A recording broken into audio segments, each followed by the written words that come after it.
रहीम। आज का जो हमारा टॉपिक है मोस्ट इंपॉर्टेंट टॉपिक है। सबसे पहले चीज़ हमने समझना है कि first four movements about arbitrary origin भी कह सकते हैं और ये ग्रुप डाटा भी है। बेसिकली ग्रुप डाटा में फर्स्ट फोर मूवमेंट्स कैसे फाइंड करते हैं ये उसका प्रॉपर हम क्वेश्चन करने जा रहे हैं। हमारे पास सबसे पहले एक्स आई की ऑब्जर्वेशन है 2, 4, 6, 8, 10। हमने 5 ऑब्जर्वेशन ली हैं। उसके बाद हमने एफ आई है हमारे पास 1, 2, 5, 10, 20। ठीक है, इसमें हमने यहाँ पर जो 6 लिया है ये हमने मिडल वैल्यू ली है एक्स आई में से। ठीक है, तो हमने डी आई निकालना है सबसे पहले। तो हमने क्या करना है, एक्स की हर वैल्यू को 6 में से माइनस करना है। 2 - 6, 4 - 6, 6 - 6, 8 - 6 और 10 - 6। तो ये हमारे पास वैल्यूज़ आ गई -4, -2, 0, 2, 4। ठीक है, जब हम इनको सम करेंगे तो ये 0 के इक्वल आ जाएगा। अब ये आगे यूज़ होगा फर्दर, ये जो हमने डी आई निकाला है। हमने सबसे पहली चीज़ करनी है एफ आई को डी आई से मल्टीप्लाई करना है।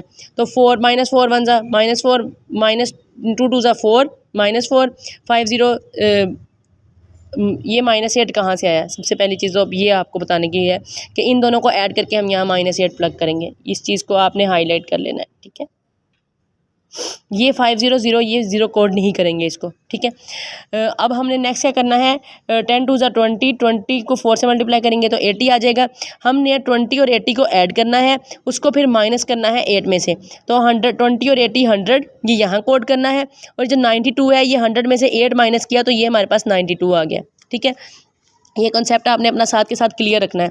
फिर देख लें, दोबारा बता देती हूँ कि -4 और -4 को हमने -4 ऐड किए तो -8 आ गया। यहाँ से 10 2 ज़ा 20 ये एज इट इज़ आ गया। ये जो 100 और 92 है, 20 और 80 100 और 92 100 में से ये वाला -8 हमने माइनस किया तो ये हमारे पास 92 आ गया। फिर हमने 100 को 92 पे डिवाइड करना है। ठीक है, यहाँ तक ये मैं उसके बाद नेक्स्ट यहाँ पे प्रोसेस में समझाती हूँ कि ये M1 प्राइम कैसे आया। अब अगले पॉइंट पे चले जाते हैं, एफ आई डी आई का स्क्वायर। ठीक है, पहले डी आई का स्क्वायर, 4 का स्क्वायर 16, 2 का स्क्वायर 4, 0 का स्क्वायर 0। ठीक है, 2 का स्क्वायर 4 और 4 का स्क्वायर 16। ये मैंने पहले लिख ली है। ये मैंने जो यहाँ पर शॉर्ट फॉर्म में किया हुआ है ये मैंने आपको समझाने के लिए किया हुआ है। अब हमने क्या करना है, एफ़ को मल्टीप्लाई करना है डी आई स्क्वायर के साथ। तो 1 × 16, 2 × 2 2 4, 5 × 0, 10 × 4, 20 × 16। तो ये हमारे पास बेसिकली आंसर्स आ गए हैं।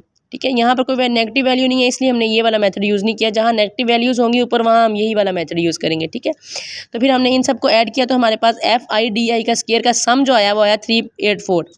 अब हम चले जाते हैं एफ आई डी आई 3। इसमें भी नेगेटिव वैल्यू होंगी क्योंकि हम डी आई का क्यूब ले रहे हैं। तो -4 का क्यूब लिया तो आ गया 64, -2 का क्यूब लिया तो आ गया 8। उसके बाद हमने अब इन दोनों वैल्यूज़ को ऐड कर लेना है। -64 और -16 किया तो -80 आ गया। फिर हमने क्या किया, 10 × 8, 2 का क्यूब 8। फिर हमने 20 × 64, 4 का क्यूब 64। ठीक है, तो इन दोनों को मल्टीप्लाई करके हमारे पास आंसर आ गया 1280। अब हमने क्या करना है, 1280 + 80 किया तो 1360 आ गया। 1360 में से -80 किया तो हमारे पास 1280 आ गया। तो ये हमारे पास ये दोनों वैल्यूज़ भी बिल्कुल सेम एज इट इज़ ऐसे ही कैलकुलेट हुई हैं। फिर दोबारा देख लें, इन दोनों को पहले हमने ऐड करना है -64 और -16 को, तो हमारे पास आएगा -80। फिर हमने 1280 और 80 को ऐड करना है और इन दोनों ये आ जाएगा सम 1360। फिर हमने 1360 में से -80 करना है तो 1280 आ जाएगा। ये दोनों डिवीजन में पड़ी हुई वैल्यूज़ है। ये होगा एफ आई डी आई में और F I D I cube में। ठीक है, अब हमारे पास एफ आई डी आई 4 है और बिल्कुल एफ आई डी आई 2 की तरह कैलकुलेट होगा। हम 4 का लेंगे, सबसे पहले हम 4 का लेंगे पावर 4 तो 256 आ जाएगी। फिर हम 2 की पावर 4 लेंगे तो 16 आ जाएगा। फिर हम 0 की पावर लेंगे 0। फिर हम 2 की पावर लेंगे 16 आ जाएगा। 4 की पावर लेंगे तो 256 आ जाएगा। अब हमने एफ आई की वैल्यू को डी आई 4 के जो हमने यहाँ पर ये वैल्यूज़ प्लग की हुई हैं इनके साथ मल्टीप्लाई करना है। 1 × 256, 2 × 16, 5 × 0, 10 × 16 और 20 × 256। जब हम इन सबको मल्टीप्लाई करके ये हमारे पास बेसिकली आंसर्स आ रहे हैं, इन सबको ऐड करेंगे तो हमारे पास आ जाएगा 5568। अब हम चले जाते हैं, ये कैसे आए हैं मूवमेंट 1। ये जो हमारे पास M1 prime, M2 prime, M3 prime, M4 prime, हमने ये जो सम किया है 100 / 92, इसको हमने फ्रीक्वेंसी के टोटल पे डिवाइड कर देना है।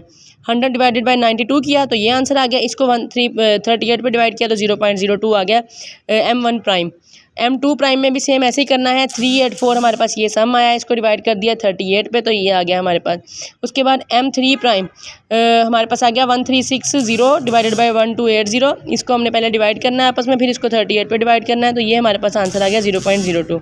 फिर M4 प्राइम आ गया 5568 डिवाइडेड बाई 38 किया तो 146.5263 आ गया हमारे पास। अब हमने फाइंड करना है मूवमेंट्स अबाउट मीन। ये बेसिकली उनके फार्मूलाज हैं जिन्हें आपको ज़ुबानी याद करना पड़ेगा प्रॉपर वे में कि ये एज इट इज़ आपको परफॉर्म करने होंगे। M1 हमेशा 0 के इक्वल होता है और हमारे पास M2 का फार्मूला होता है M2 prime minus M1 prime का स्क्वायर। तो M2 प्राइम की हमारे पास वैल्यू है 10.1052 माइनस M1 प्राइम की वैल्यू है 0.02 का स्क्वायर। तो हमने ये वाली वैल्यू को का स्क्वायर लिया और इसमें से माइनस किया तो हमारे पास आ गया 10.1048। अब हम M3 पे चले जाते हैं। M3 का फार्मूला सबसे पहले याद करना है M3 prime minus M3 M2 prime M1 prime plus 2 M1 prime का क्यूब। तो आपने सबसे पहले क्या करना है, ये M3 प्राइम की वैल्यू है 0.02, ये प्लग कर दी, -3 फार्मूले का है, और M2 प्राइम की वैल्यू है 10.1052 और M1 प्राइम की वैल्यू है 0.02, ये प्लग कर दी। उसके बाद हमने करना है +2 M1 प्राइम की वैल्यू है 0.02 का क्यूब, ठीक है। उसके बाद हमारे पास आगे आ जाती है, हमने सिंप्लीफाई किया है इसको, सिंपल 0.02 एज इट इज़ आ गया, इसको 3 को इससे मल्टीप्लाई किया, फिर इससे मल्टीप्लाई किया तो ये आंसर आ गया हमारे पास। उसके बाद हमारे पास प्लस ये 2 को मल्टीप्लाई किया 0.02 के क्यूब के साथ, तो ये आंसर आ गया। इसको पूरे को हमने जब कैलकुलेशन की तो हमारे पास आंसर आया -0.586328, ठीक है। अब हमने फाइंड करना है M4 प्राइम का M4 का फार्मूला है M4 prime -4 M3 prime M1 prime plus 6 M2 prime M1 prime का स्क्वायर -3 M1 प्राइम की पावर 4।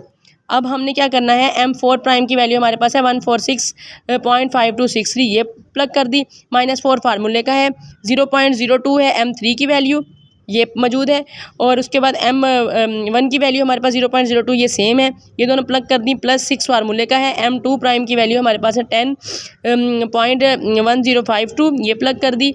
M1 प्राइम की है 0.02 का स्क्वायर, ये प्लग कर दी, -3 फार्मूले का है, 0.02 M1 प्राइम की वैल्यू है, इसकी पावर हमने लेनी है 4। यहाँ तक बिल्कुल तरतीब के साथ आपने वैल्यूज़ प्लग करनी है। उसके बाद हमारे पास इसको हमने सिंप्लीफाई कर लिया, सिंप्लीफाई करने के बाद दोबारा फिर जैसे कैलकुलेटर पे हम कैलकुलेशन करते हैं वैसे ही मैंने इसको कैलकुलेट किया, तो हमारे पास फाइनलाइज आंसर आया M4 का 146.54। अब इसके बाद इसके साथ एक टॉपिक लिंक करता है, वो है शिपर्ड करेक्शन। शिपर्ड करेक्शन में हम कैसे करेक्शन करते हैं, हमने सबसे पहली चीज़ यहाँ पर शिपर्ड करेक्शन के फार्मूला देखना होता है M2 करेक्टेड। M1 और M3 के लिए हमें एज इट इज़ कोई ज़रूरत नहीं होती, क्योंकि इनके लिए इनकी करेक्शन की ज़्यादा ज़रूरत नहीं होती, इनमें ज़्यादा एरर के चांसेस नहीं होते। लेकिन M2 और जो M4 होता है इनमें करेक्शन के चांसेस होते हैं, तो इसमें शिपर्ड करेक्शन हम फाइंड आउट करते हैं। सबसे पहले हमने H को यहाँ पर हाईलाइट किया मैंने कि H क्या है। H हमारे पास ये देखें, ये जो X के दरमियान में इंटरवल है ये हमारे पास H है। 2 4 के दरमियान में 2 का इंटरवल है, 4 और 6 के दरमियान में 2 का इंटरवल है, 6 और 8 के दरमियान में 2 का इंटरवल है, 8 और 10 के दरमियान में 2 का इंटरवल है। तो ये हमारे पास बेसिकली इंटरवल होता है बिटवीन X I के दरमियान में। तो हमने यहाँ पर क्या किया, M2 अनकरेक्टेड, यानी कि ये M2 अनकरेक्टेड जो हम यहाँ पर M2 फाइंड करके आए हैं, इसको हमने कहा है कि ये अनकरेक्ट है, इसको करेक्ट करना है हमने। M2 अनकरेक्टेड, इसकी वैल्यू प्लग की, -2 यानी कि ये H की वैल्यू पुट की, 2 का स्क्वायर, H स्क्वायर होता है, डिवाइडेड बाय 12, ये फार्मूला है। M2 corrected -H square divided by 12, ये जो है शिपर्ड करेक्शन का M2 को करेक्ट करने का फार्मूला है। ये हमने प्लग किया, वैल्यू प्लग की और इसको सॉर्ट किया, तो हमारे पास जो आंसर आया वो 9.7714 आया। यानी कि जो अनकरेक्टेड था वो था 10.1048, और जो उसको हमने शिपर्ड के थ्रू करेक्ट किया है वो हमारे पास आ रहा है 9.77148, यानी कि तकरीबन 1 का डिफरेंस आ रहा है, ठीक है। उसके बाद M3 एज इट इज़ वैसे का वैसे आ जाएगा। M1 तो पहले ही 0 था, तो हमारे पास अब आ जाएंगे M4 पे। इसका फार्मूला क्या है, M4 uncorrected -H square divided by 2 multiply by M2 corrected uncorrected plus 7H की पावर 4 डिवाइडेड बाय 240, ये फार्मूला एज इट इज़ आपने याद करना है, ठीक है। और इसको अब हम कैलकुलेशन में ले आते हैं। M4 अनकरेक्टेड क्या है, 146.54, ये हमने यहाँ प्लग कर दिया, -H की वैल्यू मैंने आपको बताई है 2 का स्क्वायर डिवाइडेड बाय 2, मल्टीप्लाई का साइन है यहाँ पर, M2 अनकरेक्टेड ये हमने ऊपर भी प्लग किया है 10.1048, ये एज इट इज़ वही हमने यहाँ पे भी प्लग कर दिया है, प्लस 7 H की वैल्यू हमने पुट की है 2, इसके ऊपर पावर भी है 4, ठीक है। तो हमने 7 इसका मल्टीप्लाई किया डिवाइडेड बाय 240 किया, तो हमारे पास यहाँ पर आंसर आ गया 0.05। तो फिर हमने कैलकुलेशन सारी कंप्लीट की, तो हमारे पास आंसर आता है 126.2804, ठीक है। ये हमारे पास है शिपर्ड करेक्शन मेथड।